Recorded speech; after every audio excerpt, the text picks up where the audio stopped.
Hello అండి. ఈరోజు మన ఛానల్లో స్పెషల్ రెసిపీ వీడియో వచ్చేసి ఆంధ్ర స్టైల్ గోంగూర రోటి పచ్చడి ఎలా ప్రిపేర్ చేసుకోవాలో చూపిద్దాము. ఒక్కసారి కనుక ఇలా చేసుకొని తింటే మళ్ళీ మళ్ళీ తినడానికి ఇష్టపడతారు.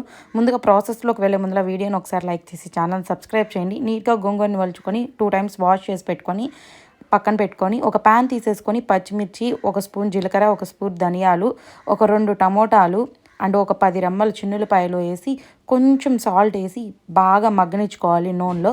మగ్గిన తర్వాత మనం ముందుగా వాష్ చేసి పెట్టుకున్న గోంగూరని వేసుకొని బాగా మగ్గినిచ్చుకొని చింతపండు పులుపు ఇష్టం ఉన్నోళ్ళు యాడ్ చేసుకొని, లేకపోతే అవాయిడ్ చేసేసుకోవచ్చు. గోంగూర పుల్లగా ఉంటుంది కాబట్టి. నేను రోట్లో దంచుకుంటున్నాను కాబట్టి పచ్చిమిరపకాయలని ముందరగా దంచుకున్నాను. మిక్సర్లో వేసుకునే వాళ్ళు అన్నీ యాడ్ చేసేసుకోవచ్చు. కొంచెం సాల్ట్ యాడ్ చేసేసుకొని లాస్ట్లో కొంచెం ఉల్లిపాయలు యాడ్ చేసేసుకొని సర్వ్ చేసుకొని తింటే చాలా బాగుంటుంది వైట్ రైస్లోకి, వేడివేడి అన్నంలోకి. ఫుల్ రెసిపీ వీడియో కింద ట్యాగ్ చేస్తున్నాను డీటెయిల్డ్గా అన్నీ చెక్ చేయండి. ఎలా ఉందో కమెంట్ చేయండి. వీడియోని లైక్ చేసి ఛానల్